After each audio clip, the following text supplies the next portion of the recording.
Hoje nós vamos dar início a uma série de mensagens com o tema Quando vêm os dias maus. O que fazer e o que não fazer quando vêm os dias maus? Qual decisão tomar quando vêm os dias maus e o que não fazer quando vêm os dias maus? O nosso texto bíblico de hoje é no livro de Jó. O capítulo é o de número 1 e o versículo também de número 1. Diz assim a palavra do Senhor: Havia um homem na terra de Uz cujo nome era Jó. Era um homem íntegro e reto que temia a Deus e se desviava do mal. Nasceram-lhe 7 filhos e 3 filhas. Possuía ele 7.000 ovelhas, 3.000 camelos, 500 juntas de bois e 500 jumentas, tendo também muitíssima gente ao seu serviço, de modo que este homem era o maior de todos os do Oriente. Iam seus filhos à casa uns dos outros e faziam banquetes, cada um por sua vez, e mandavam convidar as suas 3 irmãs para comerem e beberem com eles. E sucedia que, tendo decorrido o turno de dias de seus banquetes, enviava Jó e o santificava, e levantando-se de madrugada, oferecia holocausto segundo o número de todos eles, pois dizia Jó: talvez meus filhos tenham pecado e blasfemado de Deus no seu coração. Assim fazia Jó continuamente. Fecha os teus olhos, sentado mesmo como você está. Te damos graças, Senhor, por mais uma vez na Tua presença, na Tua casa. Senhor, estamos dando início hoje a uma série de mensagens para famílias, para vidas, para filhos, para as pessoas que precisam, ó Deus, entender o Teu propósito na caminhada que estão trilhando. Senhor, descortina no nosso coração o entendimento da palavra, Senhor. Traga a revelação do texto para que possamos aplicar na segunda até domingo que vem, ó Deus. Nos direciona, Senhor, naquilo que devemos fazer, naquilo que é certo, não naquilo que dá certo. Que o Teu nome continue sendo glorificado em nome de Jesus. Amém. Você pode dizer amém? Você pode dizer aleluia? O texto é Jó, e alguns atribuem o livro de Jó escrito por Moisés. Jó é um dos livros mais antigos da Bíblia Sagrada. E a história de Jó, ela vem refletindo com a realidade de algumas pessoas em vários aspectos dentro da mesma realidade, por causa de tudo que Jó passou. O capítulo 1 nós vamos perceber que há um diálogo entre Deus e o diabo. E esse diálogo, Satanás ele está pedindo para Deus para tocar em Jó. Essa permissão de Deus vai ser concedida desde que não toque na vida de Jó, não tire a vida de Jó.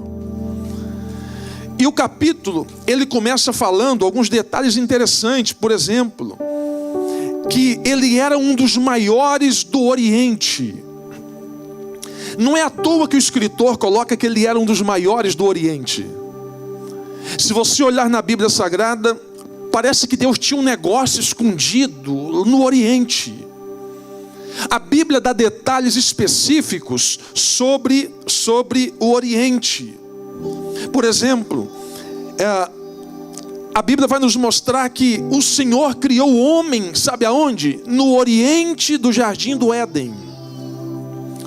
Ezequiel capítulo 47, o texto vai nos dizer que as águas que saíam do templo só saíam porque a face do templo estava virada para o oriente.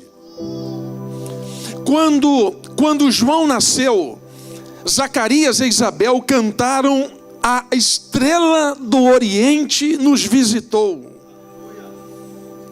Quando Jesus nasceu, a Bíblia nos informa bem categórica em dizer que os magos vieram do Oriente. Você vai perceber na história de Jacó que Jacó conquista Raquel, sabe aonde? No Oriente. Parece que Deus tinha um negócio diferente no Oriente.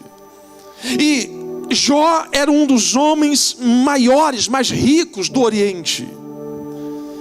Deus dá permissão para Satanás para tocar em Jó. E o diabo começa tocando em Jó naquilo que é terra, naquilo que é matéria. Eu queria trazer o seu entendimento para um entendimento bíblico, racional, teológico e raciocínio lógico daquilo que é normal na visão do homem. Por exemplo, Satanás, ele não é onisciente, não é onipotente, ele não consegue enxergar o futuro, ele trabalha com passado e presente. Então, na cabeça do diabo é o seguinte: Jó só é um homem íntegro a ti, Senhor, porque o Senhor tem dado para ele muitas coisas. Jó só é um homem íntegro a ti, Deus, porque o Senhor tem dado para ele dinheiro, bois, jumentas, camelos, ele é rico, ele tem posse. Se Jó estivesse morando hoje em 2024, provavelmente Jó seria dono de uma grande transportadora. Estou usando uma visão figurada da época. Jó tinha centenas de camelos. Qual era o instrumento de transporte da época antiga? Camelos. Jó é um homem rico, é um homem íntegro. Satanás está dizendo: se eu tocar naquilo que Jó tem, ele desvia da igreja. Se eu tocar naquilo que Jó tem, ele afasta da presença do Senhor. Jó, ele está vivendo os melhores dias da sua vida, mas ninguém falou para Jó que os dias maus iam chegar para ele.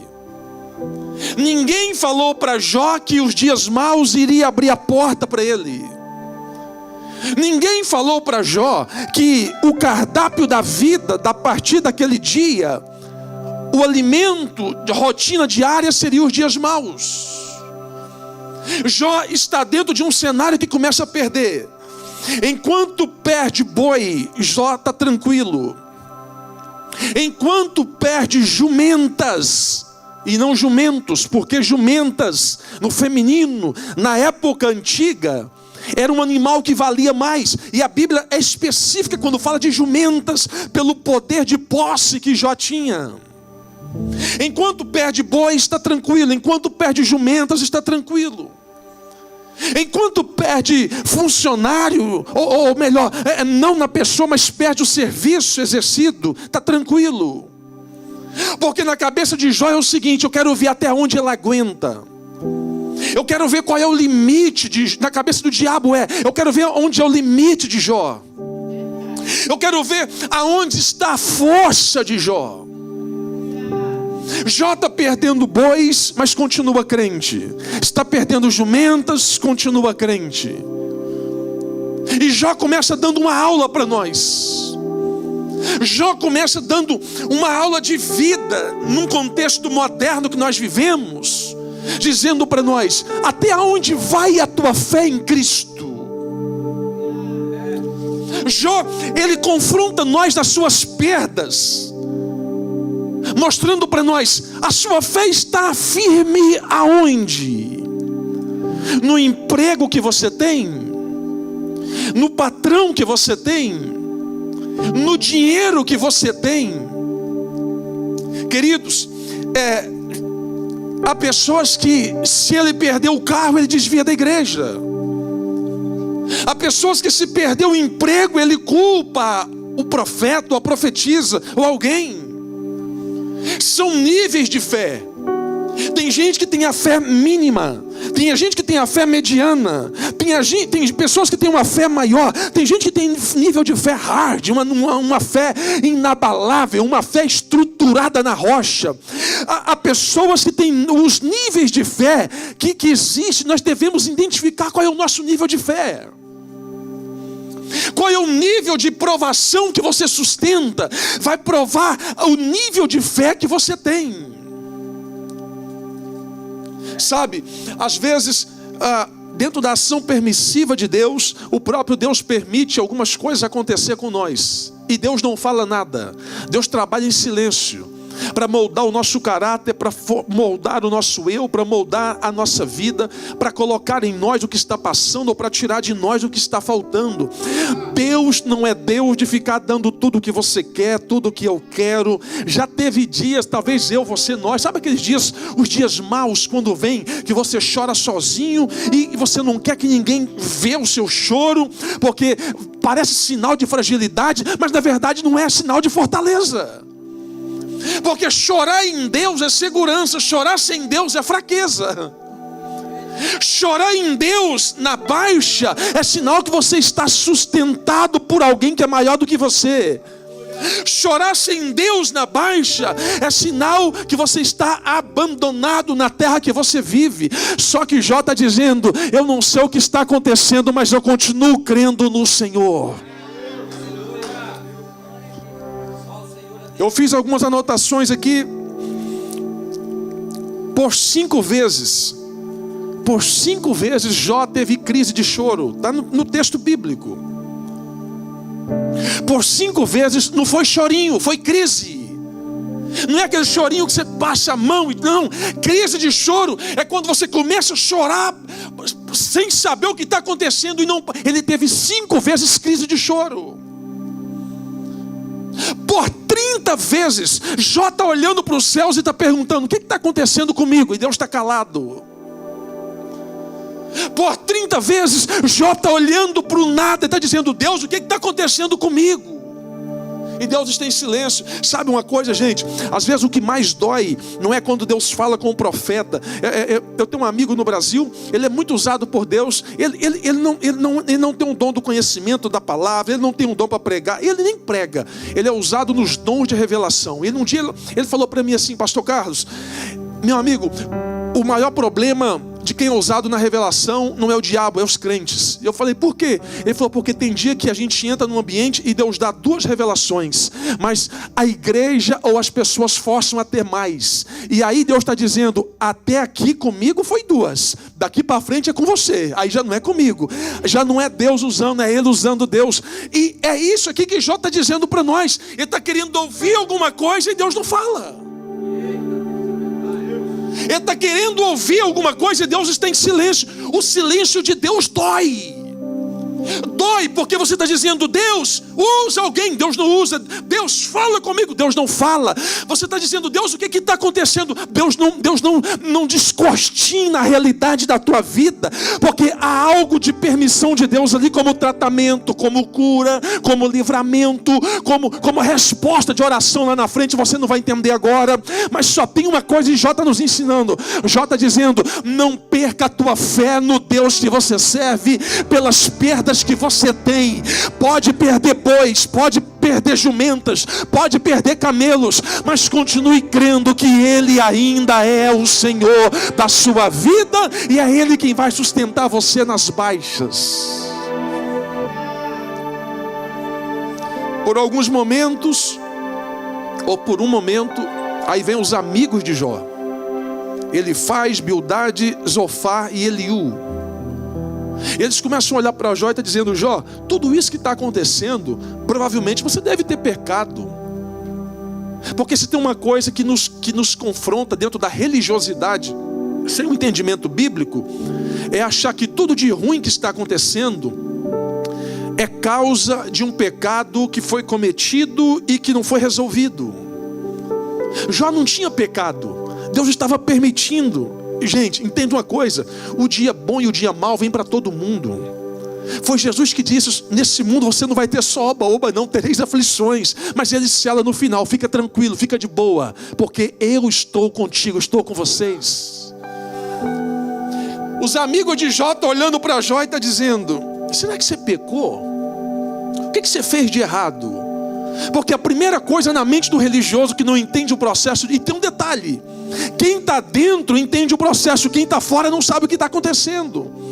Por isso que na hora da baixa da vida, nas condições ruins da vida, e aqui eu aprendo aplico a primeira parte do tema da mensagem.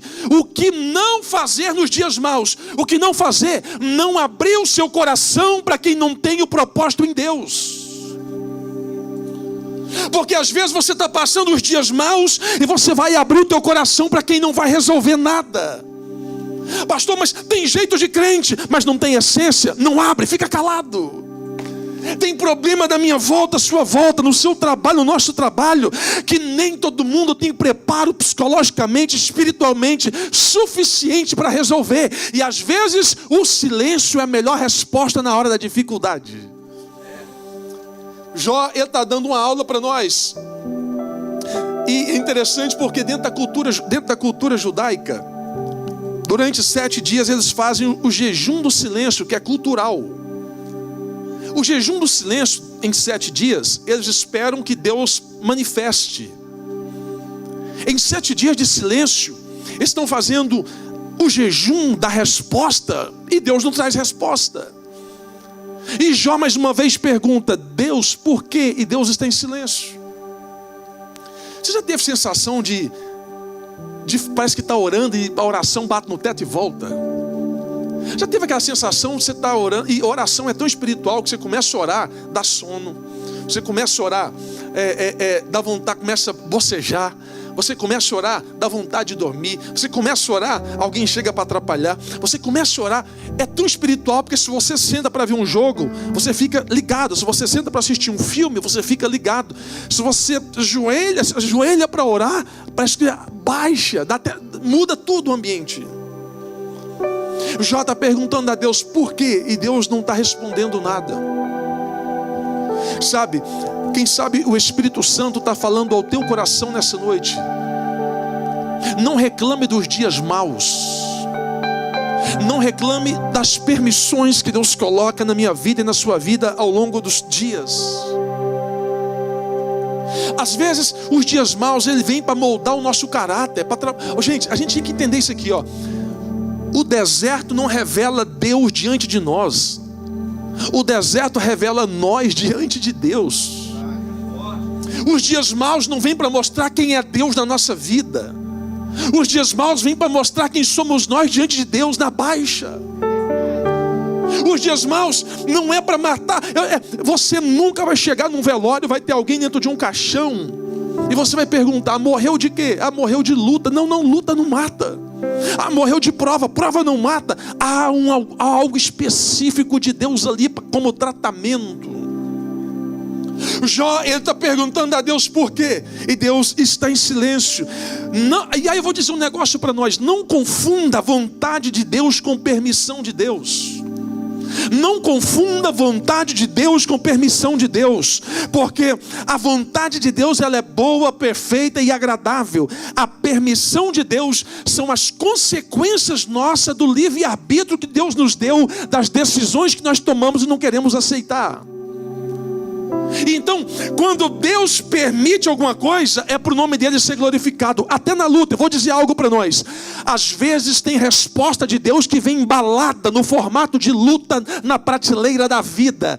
Às vezes a resposta de oração que você quer não vem na bonança, não vem na serenidade, não vem na brisa suave. A resposta de Deus, ela vem no meio de um furacão, ela vem no meio de uma tempestade, ela vem no meio de algo que você não imagina. E aí que precisa estar ligado entre céu e terra e céu. Há uma irmã na nossa igreja, ela deve contar o testemunho por alguns dias, qualquer dia desse, que a resposta que ela esperava de Deus veio com um furacão que veio na América. E ela conseguiu entrar na América por causa de um furacão. Não foi brisa, foi furacão. Então, dentro de um furacão, Deus permitiu uma situação por nome dele ser glorificado na resposta de oração dela. O furacão passou numa corte e levou todos os processos. Não ficou nada em arquivo. E quando ela voltou para saber dos processos que estavam lá, falou: não tem nada seu aqui mais, não tem nada no seu nome. Ela entendeu que aquilo era uma resposta de Deus no meio de um furacão. Às vezes a gente precisa entender o que está acontecendo à nossa volta. Há uma passagem interessante quando Deus fala com Elias, no livro de 2 Reis. Elias esperava o terremoto. Deus não veio no terremoto, Deus não veio no fogo, Deus não veio na tempestade. Deus veio numa brisa suave. Repare que às vezes Deus vem no fogo, Deus vem no olho do furacão, mas Deus também vem numa brisa suave. Às vezes Deus não usa quem você está imaginando, mas Deus usa quem você menos imagina. Sabe qual é o grande perigo nosso? Nós, ainda mais falando de América, nós queremos colocar nossa confiança em homens e esquece de colocar nossa confiança em Deus. E a pergunta que eu faço para nós é: como que está a sua confiança no Senhor? Como que está a sua confiança? Não é no patrão, é no Senhor. Capítulo 1, primeiro ataque de Jó. Ele perde os bois, ele perde as jumentas, ele perde os servos. Depois ele perde as ovelhas. Depois ele perde os camelos. Olha as perdas. Até perder os filhos. Tocar no boi vai, tocar na jumenta vai, tocar na ovelha vai, mas não toca no filho não. Tocar no filho altera tudo, mexe tudo, envolve tudo. Quando toca no filho, nos filhos, o versículo 20, o texto vai dizer que Jó humilhou a Deus e adorou a Deus. Jó se humilhou e adorou. Quando toca nos filhos, Jó, ele quebranta, ele adora. Isso aqui vai em outra chave para nós: o que não fazer nos dias maus. Os dias maus nós somos tendenciosos a procurar um culpado no meio de tudo. Os dias maus nós queremos saber por que Deus está permitindo aquilo. Os dias maus é o melhor cenário que o inimigo usa para tirar a tua paz, a tua fé, a tua alegria. Sabe aquela segunda que você levanta e está tudo de perna para o alto? Sabe aquela segunda que você levanta e está tudo dando errado? Aquela segunda que você levanta e já recebe uma ligação ruim, o dinheiro não deu, a situação não aconteceu. Sabe a segunda tenebrosa? É o melhor cenário para provar a nossa fé em Cristo. Quando toca nos filhos, a Bíblia fala que Jó, ele quebranta, ele se humilha, ele adora a Deus. E aí vem a pergunta para nós: nós estamos adorando no domingo ou na semana? Nós estamos cantando no domingo ou na semana? Porque adorar no domingo é bonito, adorar no domingo é lindo, adorar no domingo durante a semana na igreja, no final de semana na igreja é bonito. Mas o negócio pega, e a prova nossa de crente, ela se dá quando apaga a luz, nós vamos embora. É quando a resposta ruim chega, é quando a notícia ruim bate na porta, é quando a situação sai do seu controle. É lá que Jó está dizendo para nós: aprenda a adorar no meio do nada, aprenda a adorar longe de tudo e de todos, aprenda a adorar longe de quem não está vendo, aprenda a adorar. Não é murmurar, é adorar. Não é reclamar, é adorar. Não tem leite, mas estou adorando. Não tem dinheiro, mas estou adorando. A resposta é contrária, mas eu estou adorando. Por quê? Porque aquele que conhece os céus e a terra, ele ainda continua no controle da minha vida. Levanta a sua mão, crente, eu vou liberar uma palavra. Deus está dizendo: me adore no meio do tudo, me adore na baixa, me adore na alta, me adore, porque a tua adoração quebra cadeias.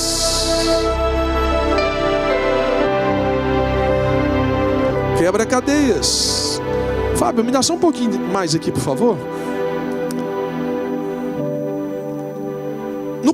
No versículo 20, Jó, ele reconhece o seu estado de profunda desgraça.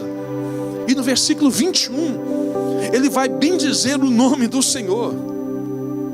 E o texto é bem categórico, dizer que em tudo ele não pecou contra Deus. Gente, a gente tem que entender uma coisa. O religioso é um perigo, porque o religioso pensa que toda luta é pecado. O religioso, ele pensa que todo problema é pecado. Cuidado, porque às vezes no meio do turbilhão, Deus está descascando algo ali, você não está vendo. Agora nos versículos 2 e 3, nós vamos entender que Jó vai manter a integridade. Como que a gente está mantendo a nossa integridade? É pergunta para nós, a nossa integridade com Deus. Os amigos de Jó estão falando mal dele, Jó está na dele. Os amigos de Jó estão falando que ele pecou, Jó está na dele. E Jó está ensinando algo para nós aqui, algo de Deus para todos nós. Cuidado com quem você chama de amigo na baixa, porque as pessoas que estão à nossa volta, elas estão em grupos diferentes, separados, e somos nós quem definimos quem são os amigos, quem são colegas, quem são companheiros e quem são conhecidos. Conhecido não pode saber o que amigo sabe, colega não pode saber o que amigo sabe. Amigo é que vai, amigo é que te empurra, amigo é que está junto, amigo sente a sua dor, amigo te defende, amigo está na baixa, amigo está na alta. Quem não é amigo faz parte dos grupos mais distantes. Companheiro, colega distante, é gente trajado de qualquer coisa menos amigo. Jó está dizendo: aprenda a selecionar quem você vai abrir o teu coração na crise, porque talvez você coloque tesouro na mão de um ladrão e ele vai roubar tudo de você. Jó está dizendo: não coloque na mão de pessoas erradas o problema que tem que resolver da forma certa. Jó está ensinando para nós: não abra o teu coração para todo mundo na hora da baixa, porque a baixa nós somos tendenciosos a estar em estado de piedade. O que é estado de piedade? É querer criar uma situação para que as pessoas tenham dó de nós, mas não é isso. Jó está dizendo: continue crendo no Senhor, guarde o teu coração, guarde a tua boca, guarde a tua língua, guarde a tua palavra, porque Deus ainda está velando, está selando, está cuidando, está transbordando, está... Oh, glória a Deus! Será que você pode adorar o nome de Jesus? No capítulo 12, versículo 4, entra na vida de Abraão Ló, e Deus não mandou Ló entrar na vida de Abraão. Ló entrou de enxerido. O capítulo 12. O capítulo 13, que é ato contínuo do capítulo 12, Deus vem falar com Abraão depois que Ló se aparta dele. E esse momento é o momento da divisão, que Ló está querendo tirar de Abraão o que é de Abraão e não era de Ló. Agora, lê de novo, porque parece que eu ouvi o irmão Gledson falando no texto que Abraão, pelo entendimento da leitura, está com a cabeça baixa. Lê de novo, irmão Gledson, por favor. E disse o Senhor a Abrão, depois que Ló se apartou dele: levanta agora os teus olhos. Olha aí. E olha desde o lugar onde está para a banda do norte, do sul e do oriente e do ocidente. Levanta agora os teus olhos. Por que Deus falou com Abraão no capítulo 13, versículo 14? Pega essa chave. Muitas pessoas podem estar ao nosso lado, mas nem todos vão viver o nosso propósito que Deus colocou no nosso coração. Por isso que nem todo mundo está preparado para ouvir um testemunho seu, aqui ou em qualquer lugar. Por isso que nem todo mundo está preparado para ouvir falando que Deus te honrou nessa terra. Por isso que nem todo mundo tem preparo suficiente quando você fala: poxa, Deus me deu condições de eu comprar um carro, uma casa, meu documento. Porque o questionamento de quem não está no propósito é: Deus, por que o Senhor fez na vida dele e não fez na minha? Quem não está no mesmo propósito, na mesma frequência, vai falar assim: ó, mas eu tenho mais tempo de crente do que ele, por que ele recebeu primeiro do que eu? Isso aqui, numa linguagem moral, nós chamamos de inveja. Mas no conceito bíblico, espiritual, isso aqui está falando de relacionamento, de quebra de propósito. Lembra de José no Egito? Foi os irmãos de José que começou a dar trabalho para ele. Lembra de Davi quando foi ser ungido por Samuel? Eliabe foi um dos primeiros a chegar querendo buscar, querendo tomar conta, querendo ser empossado como rei. Sabe uma passagem interessante que a gente fala sobre os dias maus? Sabe o Salmo, quando você lê o Salmo, eleva os meus olhos para os montes, e de onde virá o meu socorro? Vírgula, o meu socorro vem do Senhor. Quem falou isso? Davi. Por que Davi falou isso? Vamos comigo, é Bíblia, vou te lembrar do que você já sabe. Por que Davi falou isso? Eleva os meus olhos para os montes, de onde virá o meu socorro? Vírgula, o meu socorro vem do Senhor. A gente precisa voltar no contexto histórico da história de Davi.